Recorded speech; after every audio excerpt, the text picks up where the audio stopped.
Pergunta 36. Quais são as ações que a organização deve tomar em caso de constatação de doença relacionada ao trabalho ou alteração que revele disfunção orgânica por meio dos exames complementares? Resposta. Em caso de constatação de doença relacionada ao trabalho ou alteração que revele disfunção orgânica por meio dos exames complementares, a organização deve: a. Emitir a comunicação de acidente do trabalho, CAT, b. Afastar o empregado da situação ou do trabalho, quando necessário, c. Encaminhar o empregado à Previdência Social, quando houver afastamento do trabalho superior a 15 dias, para avaliação de incapacidade e definição da conduta previdenciária. D. Reavaliar os riscos ocupacionais e as medidas de prevenção pertinentes no PGR. Pergunta 37. Quais são as informações que devem constar no relatório analítico do programa, elaborado anualmente pelo médico responsável pelo PCMSO? Resposta. O relatório analítico do programa deve conter, no mínimo: a. O número de exames clínicos realizados, b. O número e tipos de exames complementares realizados, c. Estatística de resultados anormais dos exames complementares, categorizados por tipo do exame e por unidade operacional, setor ou função. D. Incidência e prevalência de doenças relacionadas ao trabalho, categorizadas por unidade operacional, setor ou função.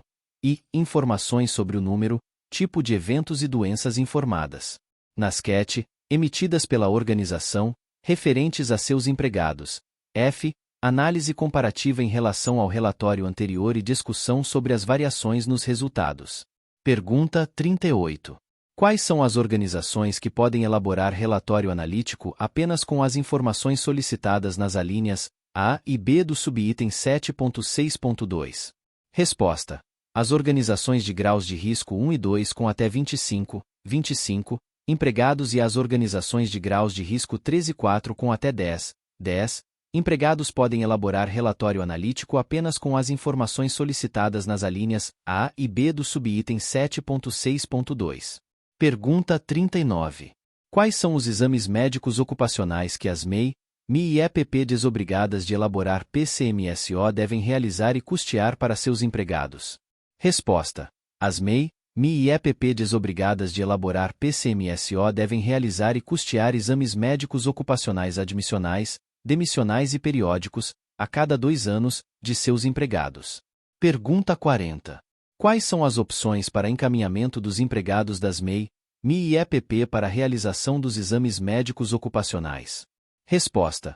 Os empregados devem ser encaminhados pela organização para a realização dos exames médicos ocupacionais, a. Médico do trabalho, ou b. Serviço médico especializado em medicina do trabalho, devidamente registrado, de acordo com a legislação. Pergunta 41. Quais são as informações que a organização deve informar ao médico do trabalho ou ao serviço médico especializado em medicina do trabalho, quando dispensada da elaboração do PCMSO? Resposta. A organização deve informar ao médico do trabalho ou ao serviço médico especializado em medicina do trabalho que está dispensada da elaboração do PCMSO, de acordo com a NR01, e que a função que o empregado exerce ou irá exercer não apresenta riscos ocupacionais. Pergunta 42. Quais são as obrigações em relação ao ASO para cada exame clínico ocupacional realizado? Resposta.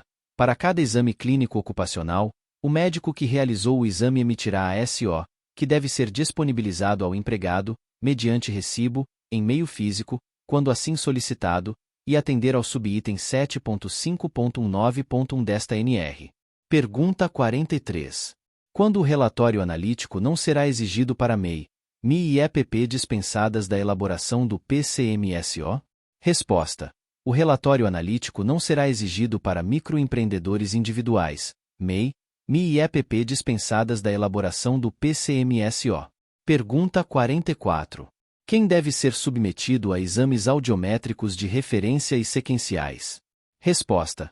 Todos os empregados que exerçam ou exercerão suas atividades em ambientes cujos níveis de pressão sonora estejam acima dos níveis de ação, conforme informado no PGR da organização, independentemente do uso de protetor auditivo, devem ser submetidos a exames audiométricos de referência e sequenciais. Pergunta 45. Quais são os componentes dos exames audiométricos de referência e sequenciais? Resposta. Os exames audiométricos de referência e sequenciais compreendem: a. Anamnese clínico-ocupacional. b. Exame otológico. c. Exame audiométrico realizado segundo os termos previstos no anexo 2º. d. Outros exames audiológicos complementares solicitados a critério médico. Pergunta 46. Quais são os procedimentos de verificação e controle periódico do funcionamento do audiômetro? Resposta. O audiômetro deve ser submetido a procedimentos de verificação e controle periódico do seu funcionamento, incluindo: a. Aferição acústica anual. b. Calibração acústica sempre que indicado pela aferição ou pelo fabricante. c. Aferição biológica precedendo a realização dos exames audiométricos. Pergunta 47. Quais são as informações mínimas que o resultado do exame audiométrico deve conter? Resposta. O resultado do exame audiométrico deve ser registrado e conter, no mínimo: a. Nome, idade, CPF e função do empregado. b. Razão social da organização e CNPJ ou CPF. c.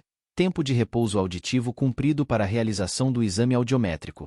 d. Nome do fabricante, modelo e data da última aferição acústica do audiômetro. E. Traçado audiométrico e símbolos, conforme indicados no anexo 2º. f. Nome, número de registro no Conselho Regional e assinatura do profissional responsável pelo exame audiométrico. Pergunta 48. Qual é a periodicidade mínima para a realização do exame audiométrico? Resposta. O exame audiométrico deve ser realizado, no mínimo: a. Na admissão. b. Anualmente, tendo como referência o exame da admissão. c. Na demissão. Pergunta 49. Quando pode ser aceito um exame audiométrico realizado na demissão até 120 dias antes da finalização do contrato de trabalho? Resposta. Na demissão, pode ser aceito um exame audiométrico realizado até 120 dias antes da data de finalização do contrato de trabalho. Pergunta 50. Quais são os exames audiométricos que devem ser realizados em empregados expostos a níveis de pressão sonora elevados? Resposta. Os empregados expostos a níveis de pressão sonora elevados devem ser submetidos a exames audiométricos de referência e sequenciais, incluindo anamnese clínico-ocupacional, exame otológico, exame audiométrico e outros exames audiológicos complementares, se necessário. Pergunta 51. Qual é a importância da aferição e calibração do audiômetro? Resposta. A aferição e calibração periódica do audiômetro são importantes para garantir a precisão e confiabilidade dos resultados dos exames audiométricos, assegurando que os equipamentos estejam em conformidade com as normas técnicas e sejam capazes de medir com precisão a audição dos trabalhadores. Pergunta 52.